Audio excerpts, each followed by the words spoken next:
I'm the CTO of Solid Optics. We're based in LA and in Amsterdam. We're selling compatible optics. And this presentation is about the future of beyond 10 gig with multiplexing.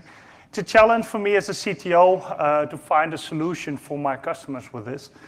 And from 1 gig to 10 gig, it was easy. You just had your optic, you had your passive multiplexer, you just swap your 1 gig optic, you put your 10 gig DWM optic in it, and you can multiplex 10 gig. But how does it work for 25 gig, 40 gig, 100 gig, and why doesn't it work like that? That is the presentation for today.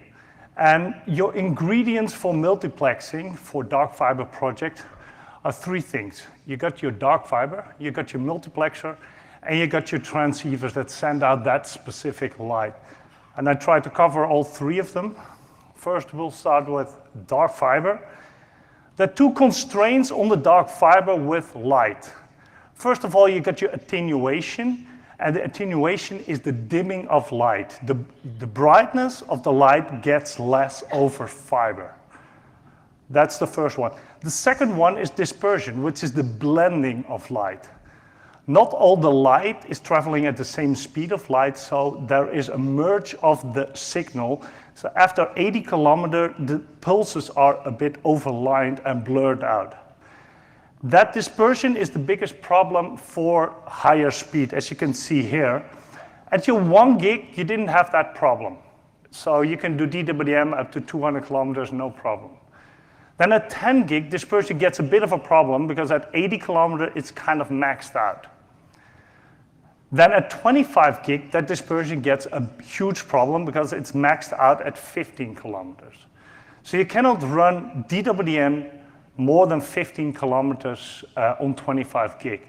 And this is just on the DWM wavelength because dispersion and attenuation differ a lot with the frequency or the nanometers or the colors, how you want to call it. So if you're looking at a DWM or 1515 window, the orange line is the attenuation, the blue line is the dispersion. You have low attenuation, you got like 0.21 dB loss per kilometer for the DWM, but you get high dispersion. If you look at the 1310 or where the LR or the gray optics are emitting, you hardly have dispersion, but you have high attenuation. So you don't have a perfect color to emit in. So you don't have a perfect color to send traffic over. You always have or dispersion or you have high attenuation. The second ingredient for the dark fiber projects are multiplexers. Multiplexers, you can just visualize it as a Dark Side of the Moon, the album of Pink Floyd, where you have multiple colors just going to a prisma and then mixed together going on the dark fiber. On the other side of the dark fiber, you get that line coming in and the colors are getting out. The colors are emitted by specific optics that are sending red, green, blue, purple light out. That's how you should visualize how passive mux works.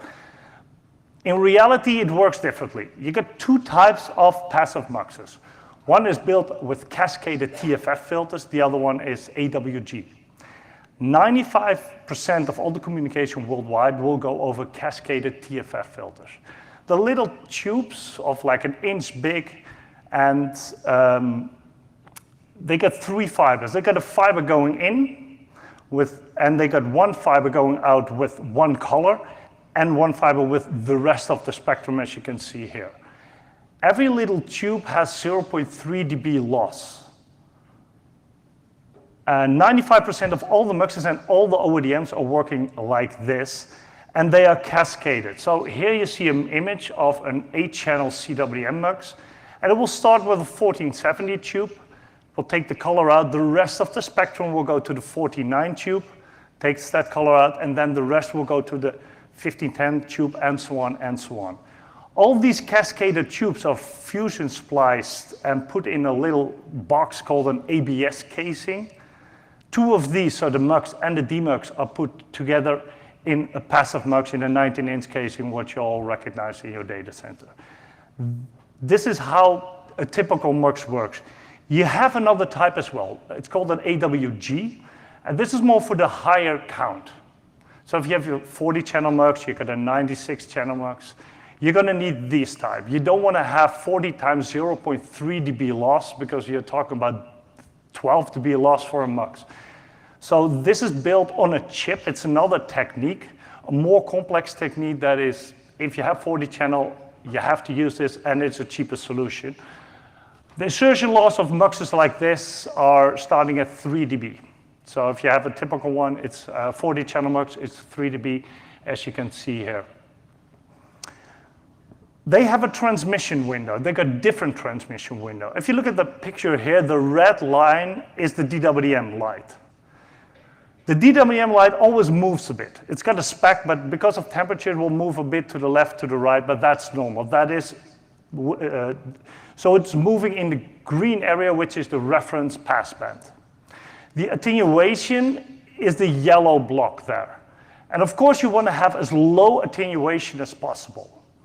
But you have two different types of transmission window. One is the Gaussian fit, and the other one is a flat top.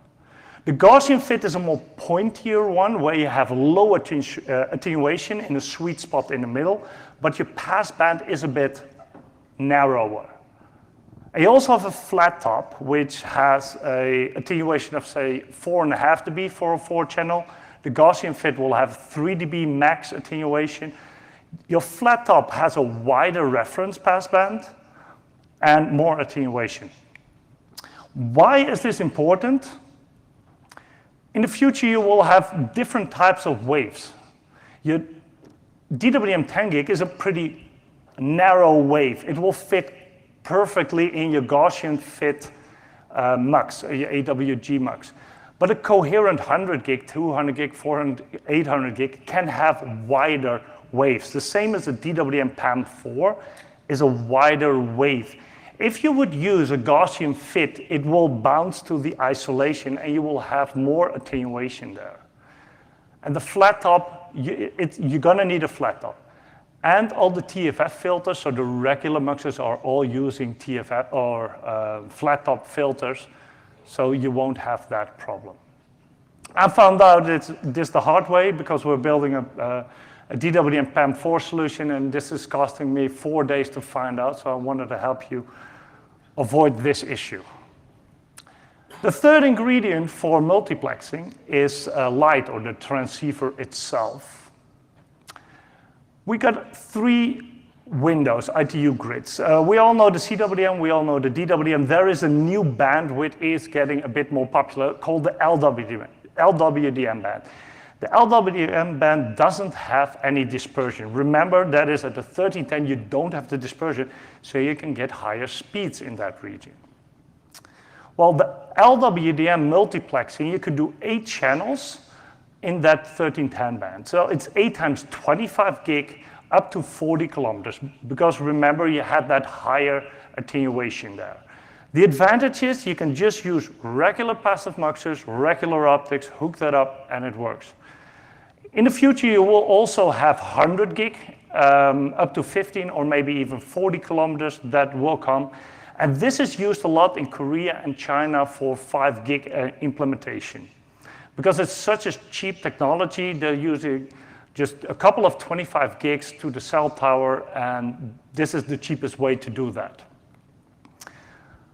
So if you want to do more than 10 gig with the dispersion you have, what you can do is modulation. Typically, if you have a 10 gig signal, it sends out zeros and ones. So you have a 10 gig signal with 10 gig data.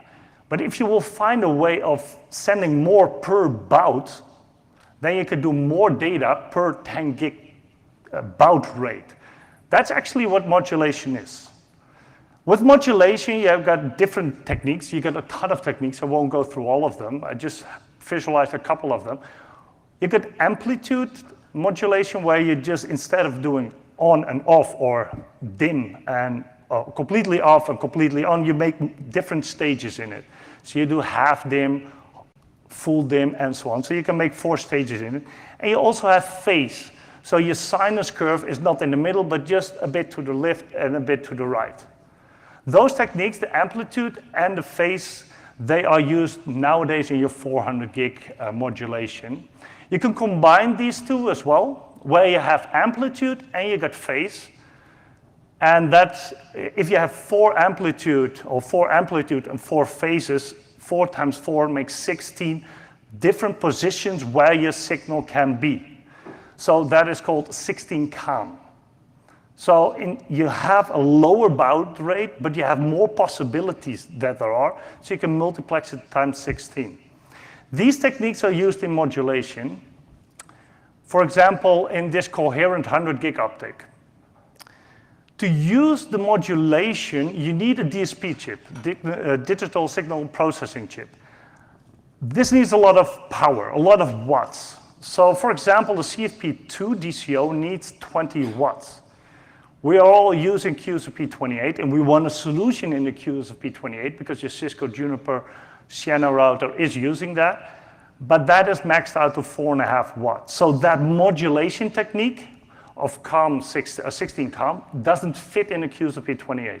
So in a way, you need an extra box to put that CFP2 DCO in.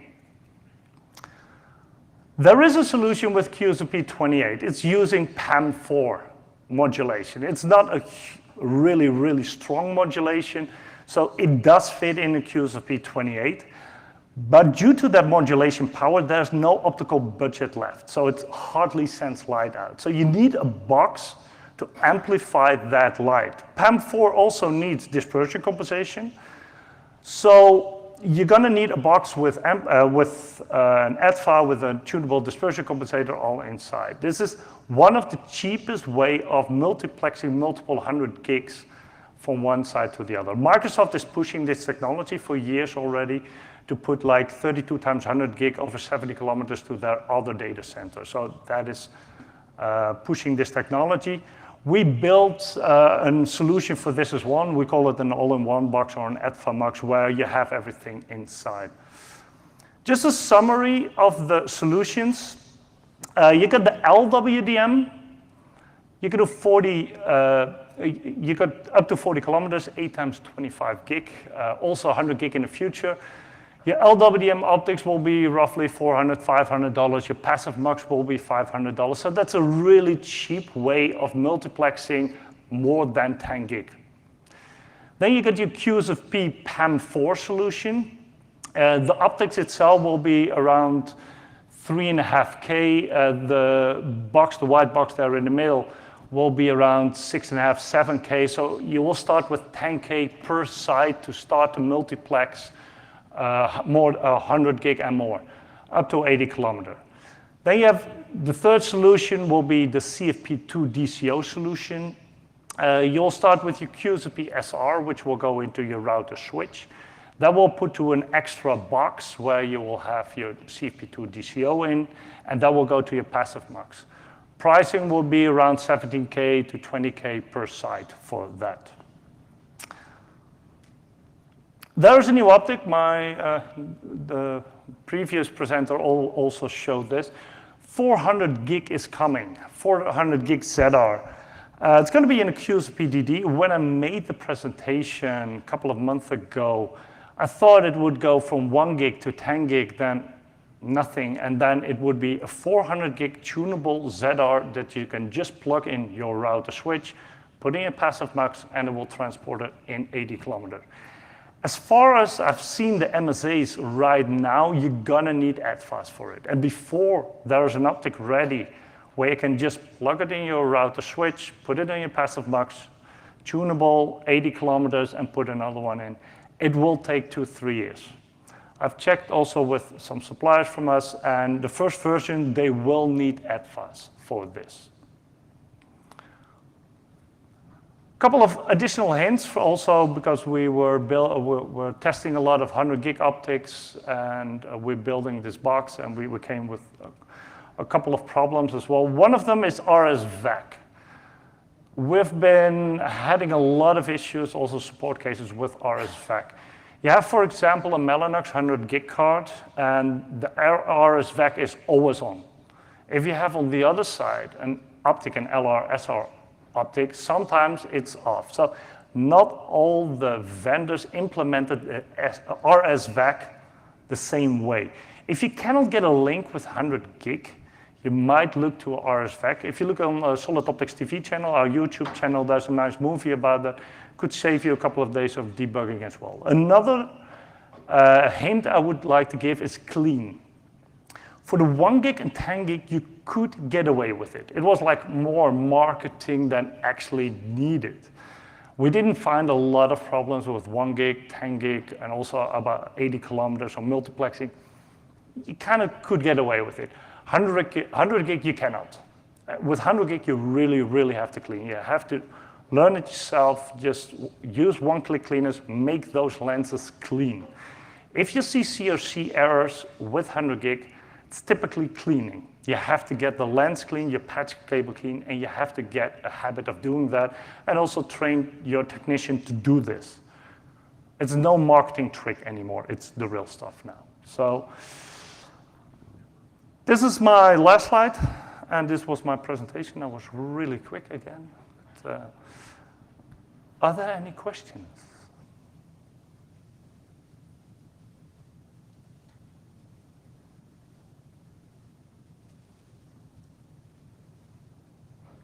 Guess not.